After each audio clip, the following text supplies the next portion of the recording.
හරි ඉතින් යාළුවනේ අද ගෙනාලා තියෙන සයිබර් සිකියුරිටි ප්‍රැක්ටිකල් දෙයක්වත් එහෙම නැත්නම් තියරි දෙයක්වත් නෙමෙයි අද ගෙනාලා තියෙන්නේ ලොකු නිවුස් එකක් සයිබර් සිකියුරිටි පැත්තේ. හරි. මේක තමයි CVE එහෙම නැත්නම් Common Vulnerability and Expose කියන එක තව දුරටත් නැති වෙනවා වගේ දෙයක් වෙනවා. ඒ වගේම මේකෙන් කට්ටියකට වාසියක් වගේම තවත් කට්ටියකට අවාසියක් වෙනවා. හරි ඉතින් අපි පොඩ්ඩක් බලමු මොකද්ද මේ CVE කියන්නේ. CVE කියලා කියන්නේ Common Vulnerability and Exposure කියන එක. එතකොට මේක තමයි කවුරු හරි එක්ස්පර්ට් කෙනෙක් එහෙම නැත්නම් සයිබර් සිකියුරිටි එක්ස්පර්ට් කෙනෙක් එතිකල් හැකර් කෙනෙක් අලුතෙන් වර්නබිලිටි එකක් හොයාගත්තාම මේක පබ්ලික්ලි පබ්ලිෂ් කරන්න. මුළු ලෝකෙටම පබ්ලික්ලි පබ්ලිෂ් කරන්නේ මෙන්න මේ ක්‍රමවේදය හරහා. එතකොට මේකෙන් එයා හොයාගන්න වර්නබිලිටි එකට අදාළව ID එකක් හම්බ වෙනවා. මේක මේන්ටේන් කරගෙන යන්නේ මෙන්න මේ මිට්‍රේ කියන කෝපරේෂන් එකේ. මිට්‍රේ කියන්නේ මොකද්ද කියලා කිව්වොත් මිට්‍රේ කියලා කියන්නේ non profit organization එකක්. එතකොට මේක US ගවර්න්මන්ට් එක හරහා වෙන්නේ කියන්නේ US ගවර්න්මන්ට් එකෙන් තමයි මේකට මුදල් සපයන්නේ අර මුදල් සපයන්නේ එහෙම නැත්නම් ෆන්ඩ් එක. මේකෙන් තමයි මෙන්න මේ common CVE කියන මේ ඩේටාබේස් එක මැනේජ්මන්ට් කරගෙන යන්නේ. එතකොට අලුත් CVE එකක් ID එකක් දෙන්නේ. ඒ වගේ දේවල් කරන්නේ මෙන්න මේ මිට්‍රේ කෝපරේෂන් එක හරහා. එතකොට මම පොඩ්ඩක් කියන්නම්. ඔයාලා මේ වගේ එක්ස්පර්ට් DB වගේ එකට ගියපම ඔයාලට බලා ගන්න පුළුවන්. ඔයාලා සර්ච් කරලා බලනවා මොකක් හරි වර්නබිලිටි එකක්. එහෙම නැත්නම් PHP හරි SSH හරි මොන හරි සර්විස් එකක් කියමුකෝ. එහෙම නැත්නම් වෙබ්සයිට් එකක්.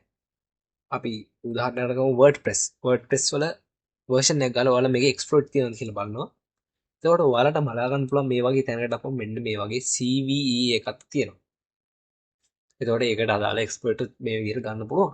මෙන්න මේක මැනේජ්මන්ට් කරගෙන යන්නේ. මෙන්න මේකට ID එකක් දීලා එතකොට මේ database එක මැනේජ්මන්ට් කරගෙන යන්නේ මෙන්න මේ මිට්‍රේ කෝපරේෂන් එක හරහා. ඔයාලට මෙතන බලා ගන්න පුළුවන් මෙතන නිවුස් වගේ තියෙනවා. මේ විනාඩි 38ක් අතර මේක වෙලා දැනට මම පැහැදිලි කරන්න මොකද්ද වෙලා තියෙන්නේ කියලා. වෙලා දවසක් ගිහිල්ලා නැහැ. ඊයේ තමයි මේ අද තමයි මේක උනේ.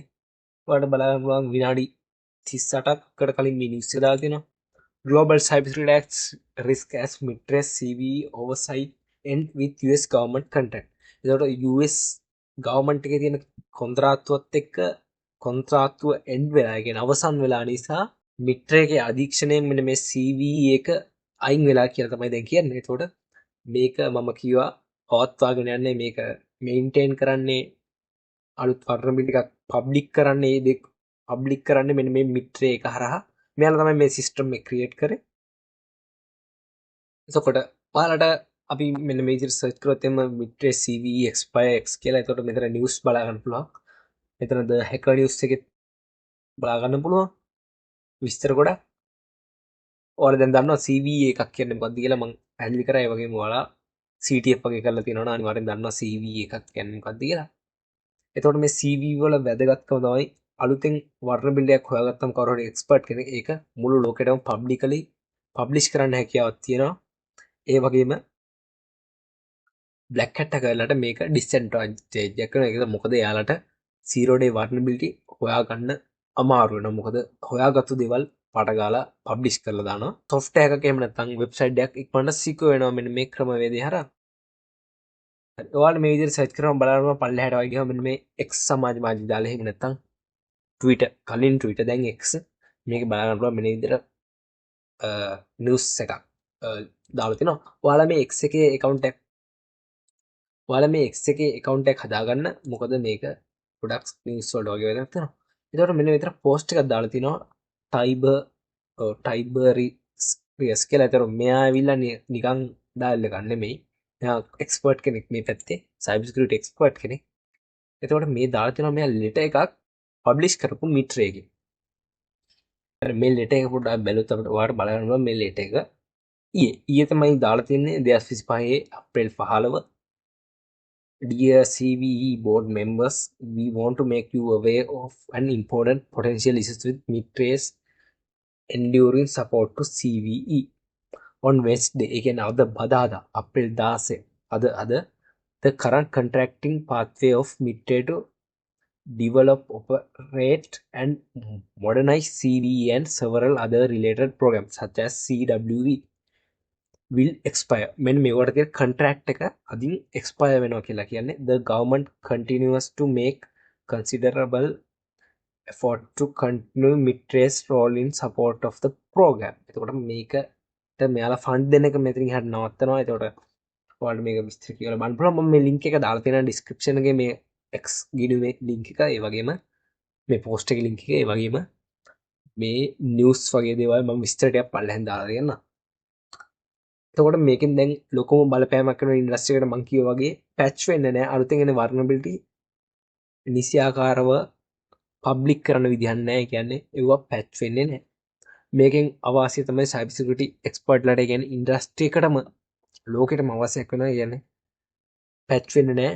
zero day vulnerability වගේ දේවල් හැංගිලා තියෙනවා තවදුරටත්. ඒකෙන් වාසිය වෙන්න කාටද කියලා අමුතුවෙන් කියන දෙයක් නැහැ. කොහොමත් බ්ලැක් හැට් එක ගල්ලට අනිවාර්යෙන් ස්ටෙප් එකක් උඩින් ඉන්න පුළුවන් වෙනවා. ඒක නිසා තවත් ස්ටෙප් එකක් එයාලට ගොඩක් වාසියක් ඇති වෙනවා මේක නිසා. හරි. ඔයාලට මේකේ කියන්නේ දැනට තියෙන vulnerabilities දැනට හොයාගෙන තියෙන CVEs වල ලිස්ට් එක ඔයාලට මෙන්න මේ විදිහට CVE org එකට ගිහිල්ලා එතනින් බලා ගන්නත් පුළුවන්. මේකේ තියෙනවා කියන්නේ බෑකප් එක මේකේ විස්තර තියෙනවා. අලුතෙන් එන CVs වලට තමයි ප්‍රශ්නේ වෙන්නේ. ඒතකොට ඒ දේවල් නිසියාකාරව පබ්ලික් කරන විදියක් නැති වෙනවා. එහෙම නැත්නම් ඒවා ඩිලේ වෙනවා. ඒ ප්‍රශ්නේ ඇති වෙන අලුතෙන් එන ඒවාට ඒක ලොකු ඩිස්ඇඩ්වාන්ටේජ් එකක්. එතකොට මෙතන බලා ගන්න පුළුවන් දැනට තියෙන CVs ලිස්ට් එක වලට ඒව ගැන විස්තර බලා ගන්න පුළුවන්. ඒ වගේම මෙයාලගේ මිට්‍රේලගේ GitHub එකට ගියොත් ඒකත් ඔයාලට බලා ගන්න පුළුවන්. ඒකෙත් එයාලගේ බෑකප් එක එහෙම විදිහට තියෙනවා. හරි. ඒ වගේම මම මෙතන පොඩ්ඩක් සර්ච් කරලා බැලුවා perplexity AI ගැන. මේ ගැන පොඩ්ඩක් පස්සේ කියන්න. මේ perplexity AI එක cyber security වගේ වැඩ කරද්දී අපිට ගොඩක් වැදගත් වෙනවා. මොකද මේවාත් එක්ක පොඩ අවධානයෙන් ඉන්න ඕන නිවුස් එකයි තව අපිට ඇකියුරේට් තොරතුරු ගන්න පුළුවන්. මොකද මේක රිසර්ච් AI එක ChatGPT වගේ නෙමෙයි. මේක මේ වෙලේ සර්ච් කරලා ඔයාලට බලන්න පුළුවන්. මෙතන සෝසස් 10කින් මෙයා සර්ච් කරලා තමයි විස්තර ගෙනලා තියෙන්නේ. එතකොට මෙතන ඔයාලට බලා ගන්න පුළුවන් ඔෆිෂියල් ස්ටේට්මන්ට් එක විදිහට තියෙනවා මිට්‍රේල් ලෙටර් එක. ඒ කියන්නේ මම මේ පෙන්නපු ලෙටර් එක. එතකොට මෙයා මෙතන කියන විදිහට මෙතනත් මෙයා කියන්නේ මෙන්න මේක එක්ස්පයර් වෙලා තියෙනවා. එතකොට vulnerability database එකට critical බලපෑමක් වෙනවා කියලා කියන්නේ විශේෂ බලපෑමක් වෙනවා මේ නිසා කියලා. ඒතර මේ යටිතල පහසුකම් වලට මේකට බලපෑමක් වෙනවා. ඉතින් මේ නිවුස් එක ගැන විස්තර පොඩ්ඩක් කියන්න තමයි මම මේ වීඩියෝ එක ගෙනාවේ. ඔයාලට පල්ලෙහාන් ලින්ක් දාලා තියෙනවා මම මේ හැම රිසෝසස් එකක්ම ඒ කියන්නේ නිවුස් එකක් ගැනම අද ඉඳන් තමයි මේක වෙලා වෙන්නේ. දැන් ඒ කියන්නේ 16 අර ලියුමේ තිබ්බ විදිහට. එතකොට මේක ගැන මීට වඩා හොඳ විස්තරයක් මම සිංහලෙන් නෙමෙයි මම කියන්නේ ඉංග්‍රීසියෙන් මම සිංහලෙන් දෙකේ නෑ දාලා තියෙනවද දන්නේ. ඉංග්‍රීසියෙන් විස්තරයක් ජෝන් හැම්ඩ් කියන YouTube channel එකේ තියෙනවා. මම ඒක දැක්ක. එයා අද උදේ හරි පාන්දරයි මම හිතන්නේ දාලා තිබ්බා. ඒ වීඩියෝ එකෙන් ඔයාලට තවත් විස්තර දැනගන්න පුළුවන්. පල්ලෙහාදී ඩිස්ක්‍රිප්ෂන් එකේ මම මගේ අදහස ගැන කිව්වේ. මේකෙන් දැන් ඇත්තටම වාසියක් වෙනවා බ්ලැක් හැට් එකලට. ඒ වගේම ඉන්ඩස්ට්‍රි එකට ලොකු බලපෑමක් වෙනවා සයිබර් සිකියුරිටි ෆීල්ඩ් එකට.